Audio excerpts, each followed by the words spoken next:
اقوام متحدہ کی جانب سے پاکستان کے سابق وزیر اعظم عمران خان کی اہلیہ بشرا بی بی کے حوالے سے جاری کردہ تشویشناک بیان نے اس وقت انسانی حقوق اور جیل کے حالات پر ایک نئی بحث چھیڑ دی ہے۔ اقوام متحدہ کی تشدد سے متعلق خصوصی نمائندہ ایلس جل ایڈورڈز نے واضح طور پر خبردار کیا ہے کہ بشرا بی بی کو اڈیالہ جیل میں جن نامساعد حالات کا سامنا ہے وہ ان کی جسمانی اور ذہنی صحت کے لیے ایک سنگین خطرہ بن چکے ہیں۔ ان کا کہنا ہے کہ یہ ریاست کی اولین ذمہ داری ہے کہ وہ دوران حراست کسی بھی قیدی کی صحت، تحفظ اور انسانی وقار کو یقینی بنائے، لیکن موصول ہونے والی اطلاعات کے مطابق بشرا بی بی کے معاملے میں بین الاقوامی معیار کی کھلم کھلا خلاف ورزی کی جا رہی ہے۔ بشرا بی بی کی قید کے حوالے سے جو تفصیلات منظر عام پر آئی ہیں وہ نہایت تکلیف دہ ہیں، جن میں بتایا گیا ہے کہ انہیں ایک ایسے چھوٹے اور تنگ سیل میں رکھا گیا ہے جہاں ہوا کا گزر انتہائی محدود ہے۔ اس کوٹری کے حالات کے بارے میں دعویٰ کیا گیا ہے کہ وہ نہ صرف گندی اور شدید گرم ہے بلکہ وہاں کیڑے مکوڑوں اور چوہوں کی موجودگی نے رہائش کو مزید مشکل بنا دیا ہے۔ بجلی کی عدم موجودگی میں یہ سیل مکمل اندھیرے میں ڈوب جاتا ہے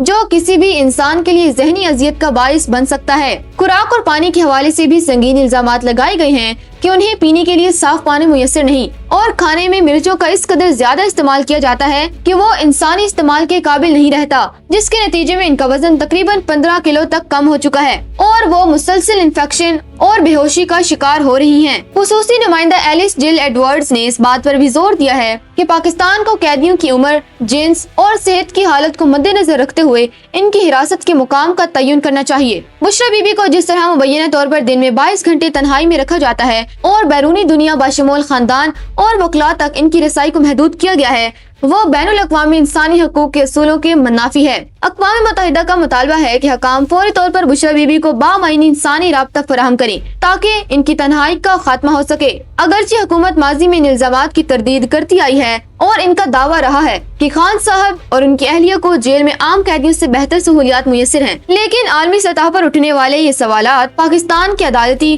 اور جیل خانہ جات کے نظام پر ایک بڑا سوالیہ نشان کھڑا کر رہے ہیں۔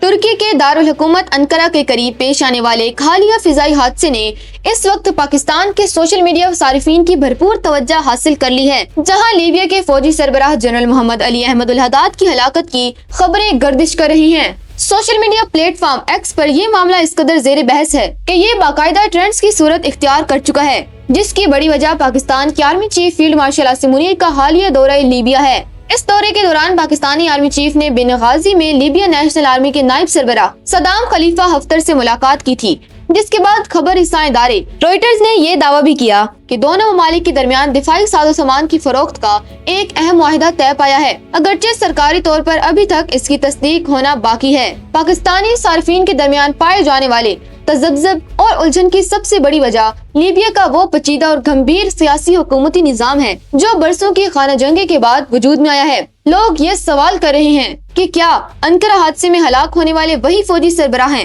جن سے پاکستانی آرمی چیف کی ملاقات ہوئی تھی؟ تاہم اس کا جواب لیبیا کی دو متوازی حکومتوں کے فرق میں چھپا ہوا ہے۔ لیبیا اس وقت عملی طور پر دو حصوں میں بٹا ہوا ہے، جہاں مشرق اور مغرب میں الگ الگ حکومتیں قائم ہیں اور دونوں کے اپنے اپنے دارالحکومت اور عسکری کمانڈرز ہیں۔ ایک طرف طرابلس میں قائم حکومت برائے قومی اتحاد ہے جسے عالمی سطح پر تسلیم کیا جاتا ہے اور جس کے وزیر اعظم عبدالحمید دبیبہ ہیں، جبکہ دوسری طرف بنغازی سے کام کرنے والی حکومت برائے قومی استحکام ہے جس کے وزیر اعظم اسامہ حماد ہیں۔ اس تمام صورتحال کو واضح کرنا اس لیے ضروری ہے کہ انقرہ کے فضائی حادثے میں ہلاک ہونے والے جنرل محمد علی احمد الحداد کا تعلق طرابلس کی عالمی سطح پر تسلیم شدہ حکومت سے تھا، جبکہ پاکستان کے army chief field marshal Asim Munir نے بنغازی میں لیبیا نیشنل آرمی کے نائب سربراہ صدام خلیفہ حفتر سے ملاقات کی تھی۔ جنرل خلیفہ حفتر کی سربراہی میں کام کرنے والی یہ فوج بنغازی کی حکومت کی حامی ہے اور طرابلس میں قائم حکومت کی مخالف سمجھی جاتی ہے، لہٰذا سوشل میڈیا پر ہونے والی بحث اور الجھن کا حل یہی ہے کہ جن فوجی سربراہ کی ہلاکت کی خبر آئی ہے یہ وہ شخصیت نہیں ہے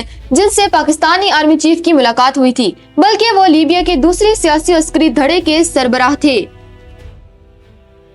اقوام متحدہ کی جانب سے جاری کردہ حالیہ رپورٹ نے افغانستان کے موجودہ حالات پر ایک انتہائی تشویشناک منظرنامہ پیش کیا ہے، جس کے مطابق طالبان کے زیر اقتدار یہ ملک اس وقت بیک وقت معاشی، انسانی اور سفارتی بحرانوں کی لپیٹ میں ہے۔ رپورٹ میں واضح طور پر کہا گیا ہے کہ افغانستان کی معیشت اس وقت مفلوج ہو چکی ہے، جس کی بڑی وجوہات میں غیر قانونی اقتدار، انسانی حقوق کی سنگین خلاف ورزیاں اور افغان سرزمین پر دہشت گرد گروہوں کی موجودگی شامل ہیں۔ مالیاتی اعتبار سے صورتحال اتنی ابتر ہے کہ 2025 کے آغاز میں افغانستان کی مجموعی قومی پیداوار یعنی جی ڈی پی میں 6.5% کی بڑی کمی دیکھی گئی ہے، جبکہ بے روزگاری کی شرح 75% تک پہنچنا ایک ایسے انسانی المیے کی طرف اشارہ ہے جس کی مثال حالیہ تاریخ میں کم ہی ملتی ہے۔ اس معاشی بدحالی نے عام افغان شہریوں کی زندگیوں کو جیرن کر دیا ہے اور اعداد و شمار کے مطابق 3 کروڑ سے زائد افراد اس وقت شدید غربت کی لکیر سے نیچے زندگی گزارنے پر مجبور ہیں۔ افغانستان کے لیے سب سے بڑا چیلنج اس کا عالمی بینکاری نظام سے کٹ جانا ہے،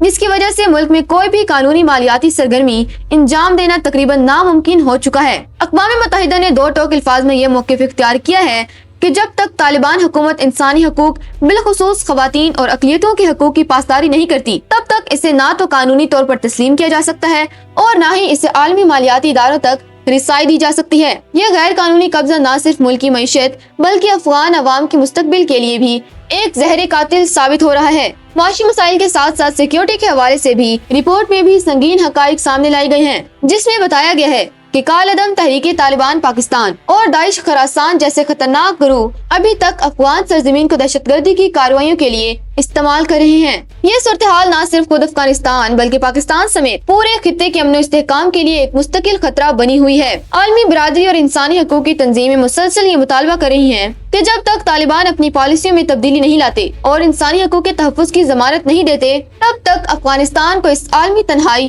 اور بحران سے نکالنا ممکن نہیں ہوگا۔